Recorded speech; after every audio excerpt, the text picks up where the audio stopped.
Parágrafo 173. Nesta linha, lembro que é necessária uma reforma, quer da Organização das Nações Unidas, quer da arquitetura econômica financeira internacional, para que seja possível uma real concretização do conceito de família de nações. Isso pressupõe, sem dúvida, limites jurídicos precisos, para evitar que seja uma autoridade cooptada por poucos países e, ao mesmo tempo, para impedir imposições culturais ou de redução das liberdades básicas das nações mais frágeis por causa das diferenças ideológicas. Na verdade, a comunidade internacional é uma comunidade jurídica fundada sobre a soberania de cada Estado-membro, sem vínculos de subordinação que neguem ou limitem a cada qual a sua independência.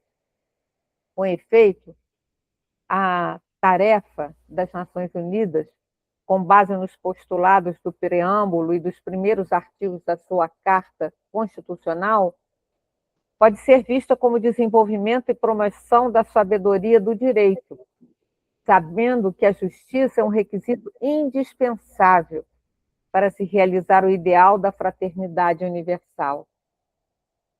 É preciso garantir o domínio incontrastado do direito e o recurso incansável às negociações, aos mediadores e à arbitragem, como é proposto pela Carta das Nações Unidas, verdadeira norma jurídica fundamental. É necessário evitar que essa organização seja deslegitimada, pois os seus problemas ou deficiências podem ser enfrentados e resolvidos em conjunto. Parágrafo 174. Requer-se coragem e generosidade para estabelecer livremente certos objetivos comuns e assegurar o cumprimento em todo o mundo de algumas normas essenciais. Para que isso seja verdadeiramente útil, deve-se apoiar a exigência de fazer fé nos compromissos subscritos, pacta sunt servanda, a fim de evitar a tentação de fazer apelo mais ao direito da força que à força do direito.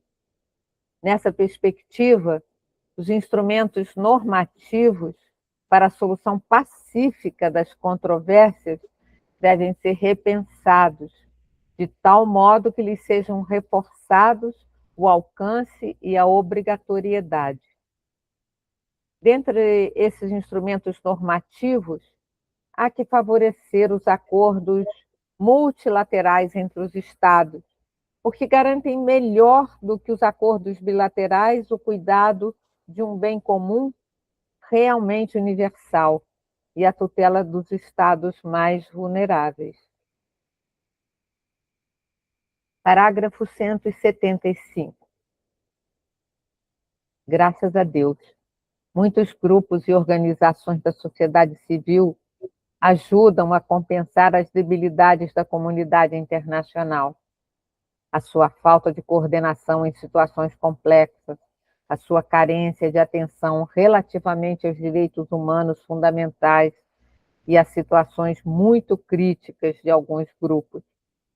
Assim, adquire uma expressão concreta o princípio da subsidiariedade, que garante a participação e a ação das comunidades e organizações de nível menor que integram de modo complementar a ação do Estado. Muitas vezes, realizam esforços admiráveis com o pensamento no bem comum, e alguns de seus membros chegam a cumprir gestos verdadeiramente heróicos, que mostram de quanta bondade ainda é capaz a nossa humanidade. Uma caridade social e política. Parágrafo 176. Atualmente, muitos possuem uma má noção da política E não se pode ignorar que, frequentemente, por trás desse fato, estão os erros, a corrupção e a ineficiência de alguns políticos. A isso vem juntar-se as estratégias que visam enfraquecê-la, substituí-la pela economia ou dominá-la por alguma ideologia. E, contudo, poderá o mundo funcionar sem política? Poderá encontrar um caminho eficaz para a fraternidade universal e a paz social sem uma boa política? A política necessária. Parágrafo 177. Gostaria de insistir que a política não deve submeter-se à economia. E esta não deve submeter-se aos ditames e ao paradigma eficientista da tecnocracia. Embora se deva rejeitar o mau uso do poder, a corrupção, a falta de respeito das leis e a ineficiência, não se pode justificar uma economia sem política, porque seria incapaz de promover outra lógica para governar os vários aspectos da crise atual.